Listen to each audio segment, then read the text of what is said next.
Hey guys, this is Odwan Gaming. This is going to be another Infinite Magicraid video. So in today's video we're going to talk a little bit about the whole Christmas holiday event and a little bit about the patch notes. So you know what, like most of us have seen how this Christmas event started. Had some good stuff because, you know, as usual we can get a little bit of you know, some free stuff just by logging in daily. If you click here the mail you get 200 let me move myself out of the way. You get 200 diamonds. Then there was the Christmas gifts, like for logging this for the 3 days. We get an avatar frame, and we did get ourselves the free Rudolph.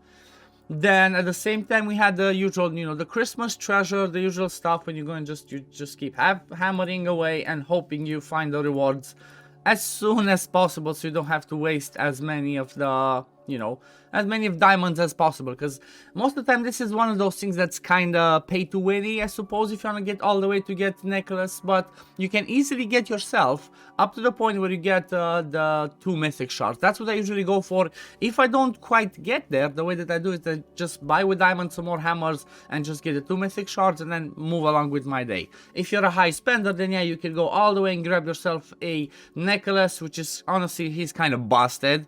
But you know, I wish they would do these events in such a way where we could hit level floor 10 at least to get the epic Phantom Dragonite for free. But you know, it is what it is. It's not that much of a thing. Then we have the Christmas adventure, which this is the talk of the town, as we would say. This is kind of like, you know, the space temples that we're used to, and it's something like the same way they did for Halloween. But the problem with this one is they made it a little bit, not a little bit, a ton overtuned. So the first 2 ones, just as before, as you see, I easily did both of them. Then when we get to the third one, the survival of Christmas, this one has become a little bit more complicated. Like the difficulty of this one is extremely high, and you know what, maybe you pass the first 1 or 2 and then after that you get stuck. The thing that you start with is basically going over here and choosing, like, okay, who do you choose to go as, Nicholas or Rudolph? And depending on who you choose, you'll fight the other one at the end. So for example, if I pick Nicholas, I'll be fighting Rudolph at the end. If I pick Rudolph, I'll be fighting Nicholas at the end. It's like they made it a weird thing where Nicholas and Rudolph fight each other. But anyway, the thing is with this one, it's extremely hard. It's extremely hard to do. Plus, you have the timers on this one. You know, you only have like 20 attempts or something like that. So I'm gonna make a separate video for this one tomorrow. Like after I choose and see it myself, like, okay, what's the right rotation? I'm gonna try and make a video and show to you guys, okay, this is the way to do it. These are the moves that you do in order to not have to constantly restart this in order to actually finish it. But the thing that they did is they made it so hard to beat that it's impossible. Like the boss part, when you get to the boss part, I have for some people that already finished it, there's like 20, 30 people max that actually managed to beat this, and those were like Krakens or Ultra Wilds. It's really hard. Like, doesn't matter who you have, how tanky you are, they just one-shot you. They have like 2600 speed, they have insane stats, insane HP, insane damage. So this was close to impossible. You know, we all said in Content Creator Chat that this is crazy. The difficulty of this was extremely overtuned. However, they gave us the option of having the, you know, the blessings. They gave us the option of getting these blessings, which, you know, you go to buff, and every time you get to buy one, which costs 100 for the top one, 20 for the smaller one, and 40 for the middle one.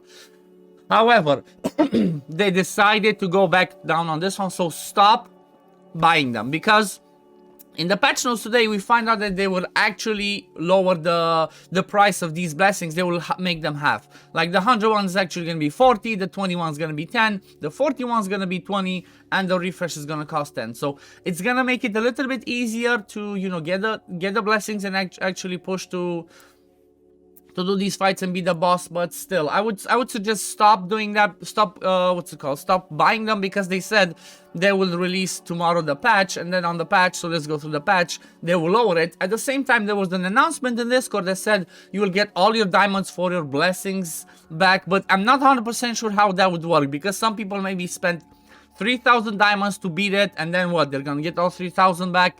So, you know, just to be on the safe side, I would say stop buying blessings. Wait till the patch comes tomorrow and then start getting some of those blessings to, you know, to get yourself the the blessings in order to beat it. So all that's in the patch notes. Basically, there's gonna be a lot of content that's gonna be updated. There's a video about Nicholas Spotlight, which we all know it's busted, like he's busted. You can just go to this link, it's on the Discord, click it, and, you know, watch the video yourselves. But what we're gonna have is a new forester as well added, which is Tifia. It's kind of the same name as one of the moderators, or like community manager, something like that, from our Discord. So this is gonna be interesting. As always, I'm not gonna go through the kit. I'm gonna wait up until that you know, the hero actually comes out, and then we're gonna talk about that.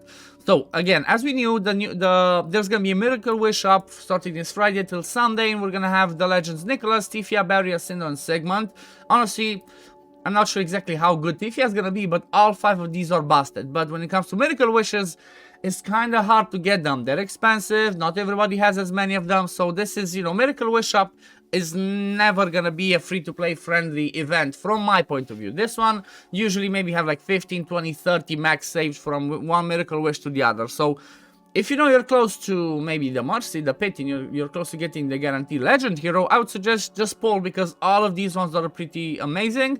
When it comes to the epics, Rudolph, Waltzy, Mafka, and Capello. Capello might be the only one that's useless. These two are good for the sake of the poison explosion, and Rudolph seems to have a pretty decent kit as well. Also, we have the confirmation of the fact that we have the Christmas exclusive heroes, Nicholas and Rudolph, which obviously we can only get from here unless they introduce something in the future that's gonna change it. So I'm not a big fan of that. Then we have the trio match event that's gonna start on the 26th to the 29th. The hero of the fusion is Fiona. She's a pretty decent one. The trio match is a little bit of an interesting one, because you know what? It still can be a pay-to-win one, but it has a little bit of strategy. Like, depending how you do them, you can get some extra points in there. Then they added a new feature which is called Incarnate Sanctuary, which people that have exclusive 5 legend heroes can increase their strength. So, for example, I'm 100% sure there's nobody out there that's a free-to-play that has hit this, but this is more of a whale feature. Like, I'm not really sure what to think about this one. It's like, you know what? I understand catering to the whales, but the way they released this event, it was like it's 100% a whale event, the Christmas event, which should have been a free-to-play friendly one, because you know what, you're trying to get new people to play, you're trying to make everybody happy, give everybody the gift of getting those. So, you know, I'm happy that they're doing a bit of a nerf, but still, I hope they're not going to do the same thing in the future. So what this new feature is going to be is basically, if you have an exclusive 5 legend hero, if you get any extra copy, you get 1 Phantom Dragon Eye. Then everything else is like you just consume them in here, it seems, and you get some extra buffs for the sake of, I guess it's all factional based, not just a certain one. So this might be interesting for, like, you know, the longevity of the game. So let's say we get to the point where we have the exclusive 5 for some legend heroes, you can put the extra ones you get in here, because right now there's nothing else you can do them. It's not like you can use dupes of the same person in a fight. Also, they will add a non-stop combat feature in Classic Arena and Advanced Arena. I'm really curious what this is. Like, I have no idea what this one means exactly, because the explanation is not quite there yet. But I'm guessing maybe it's like you click one arena fight and it goes on its own through the page. Like, I don't know. Leave it in the comments below, guys. What do you think this non-stop combat feature means? Because it's like that's what it kind of seems to me. Like, you click one arena fight and then goes through the list and tries to beat everything, which is kind of weird, because you might think out of some ones that you lose and you might not want to do this. Also, the lower the diamonds prices, like I said, for purchasing a refreshing blessing is a Christmas adventure one.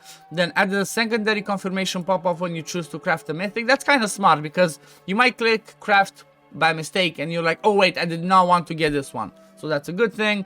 The HP connection inflicted by Nasakma passive cannot be cleansed. It kind of makes sense, because like that's something that's kind of like, you know, one of the best things that he has in his kit. So if you manage to cleanse that's he becomes kind of useless. So he's kind of a little bit buff with this one, so that's good. Also, optimize the power calculation, optimize the rules of Brave Trial, in which both sides will return to their pre-battle status now after a failed battle. I feel like this one's bad. I feel like this one's a nerf to the Brave Trial, so people that would struggle before on this one, they struggle even more, because I do understand that the Brave Trial system relies on getting more buffs in order to advance, but at the same time, maybe people that had more and more heroes built and exclusive 5 might have, like, you know, several teams that they can build up for the sake of beating those ones. So you might have one team that you go and sacrifice to just kill a couple of them, and then you come with your main team and maybe kill everything. Now with this one, it kind of seems like you only have one shot. Like, if you don't beat them in the first turn, you're kind of screwed. So that's going to be interesting, because if you think about it, you go and beat it, but maybe have 3 people die. When you go to the next one, those 3 people are still going to be dead. So I'm not sure this is a good idea. This is a bad thing, honestly. In my opinion, this is a bad thing. This is a really, really bad thing. Added a quick item screen to Dragoncliff and Emblem Challenge. I have no idea what that means. Cancel the dragging style deployment on the battle preparation screen. I guess you can maybe move the whole teams or something like that. That's what I'm understanding. Again, if you guys understand something different, just leave it in the comments below. I'm really curious what this one means. Optimize the display of text on the battle preparation screen in hero quests. Again, some of these things, you know, make sense as English, but I have no idea what they mean. So I guess we're gonna have to wait and see what they're gonna be in game. Level up the system. Add a level up time for weekly card level rewards pop up. I have no idea what that means. Why am I so confused this morning? Like, I know it's still, you know, morning, midday for me, but I'm so confused. Like, half of what they're saying here, I don't understand. It might be the translation, or it might just be that I'm not quite awake yet, so I apologize for that. Reduce the attempts of arena required in campaign quests. That's amazing. So basically what this one means is, for the sake of campaign quests here to get the Catherine, what they said before is that they reduced this 1200 arena fights to 1000. That's good, because those 200 can take a while. It can take, you know, like 4, 5, 6, 10 days, depends on, you know, how much you actually grind arena. So that's a good feature. Added a button of lineup adjustment after registration in guild arena. I guess again, you can change the, you know, you can change the which is your first, which is your second, which is your third one. Kind of makes sense. That's good. Change the button of equipment into equipment artifact on hero screen. So I guess instead of actually going here to like a hero, instead of having equipment, only says equipment and artifacts, and maybe you can see, I guess it's kind of the same. So I guess the only thing that's going to change is going to say equipment and artifact here. So that's pretty interesting. So the patch notes overall are a little bit, you know, it looks interesting. Nothing too crazy, nothing too big, too much of like an excitement thing that they added. They're lowering the price here for the Christmas adventure, which is huge. The nerfing of the Brave Child, it's gonna be harder now, and the arena. These are the three things that I see that are gonna be good changes. Like, I don't know, leave it in the comments below, guys, if you think that you've seen anything that I'm mentioning here that is actually that you consider that is gonna be good. Because for me, these are the things that I saw that are not that crazy. Last thing that I want to talk about for this Christmas event, and there's the holiday challenge as well. And this one can become a little bit difficult. Basically, what you have to do, you get your free fights, free holiday challenge tickets, and you need to keep fighting. And basically, you get to the point where after you hit 4,000 points, you get, you know, 300, 200. You can get some extra diamonds. But from my point of view, these diamonds you're gonna use to buy the blessings to finish the Christmas adventure. So I guess if you look at it from that point of view, it's okay. You get the diamonds from here, and you just use them to buy the blessings. But still, they kind of, honestly, they kind of did a mistake with this one. I feel like the way that they implemented this Christmas one was a little bit bad, because, you know what, I do understand that you want to have some difficulty in some areas of the game. I'm all for that. But do not do that when you're talking about a Christmas event. Christmas events or any type of, like, you know, special holiday events, it should be something that every single player in the game should be able to do. Doesn't matter if you play for 3 months or if you play for 1 week. That's why they are celebration events, in my opinion. Give some free stuff to everybody, but maybe, you know, give some extra rewards, but not the legendary Phantom Dragon. I locked behind a little bit of difficulty, and I'm all up for it. I do hope that they listen to the feedback, because they did listen a little bit when it came to the, you know, lowering the price at least for the blessings. So I hope they're gonna keep listening to our feedback, because like I said, everybody in the content creator chat told them this is crazy, this is bonkers, this is too hard, you have to change something. So they did a little bit of change. Let's hope they don't do this in the future. But yeah, this is gonna be it for the video today, guys. Like I said, I will be making, I think tomorrow or the next day, I'm gonna make a a video on the, what's it called, the Christmas adventure on this space temple, the last one that's the hardest. I'm gonna make a video. I'm gonna show you, you know, what's the right rotation to do for the sake of these how do you call, I don't remember what they call these towers. You need to make those towers face this, you know, the right direction, but you have a certain amount of turns. So as soon as I get to the point where, like, okay, I found the right rotations, I can do everything, I'm gonna make a video, share it with you guys so you can make it easier for you. And I'm also gonna show you what it took for me to actually beat the last stage, like what blessings I had, how many of them, and what's my team. just so you know. You might get an idea about how to actually beat this and get yourself the Phantom Dragon Eye, because that's something that's really important. Everybody wants one. At the same time, I'm gonna release a video one of these days again that's gonna talk about who's actually worth getting that Phantom Dragon Eye. I'm gonna make like maybe a top 10 exclusive one, like best champions exclusive one in the game. So yeah, this is gonna be it for the video today, guys. It was a little bit of a long one because I haven't posted for a few days, so I wanted to catch up to all the stuff that's been happening. But yeah, thank you all for watching. Don't forget to like and subscribe if you do enjoy my content. Leave a comment below if if you agree or disagree with the things that I've said in my video, and I'm gonna see you all in the next one. Peace, love, take care everyone. Bye guys. Infinite Magicraid. Play to slay.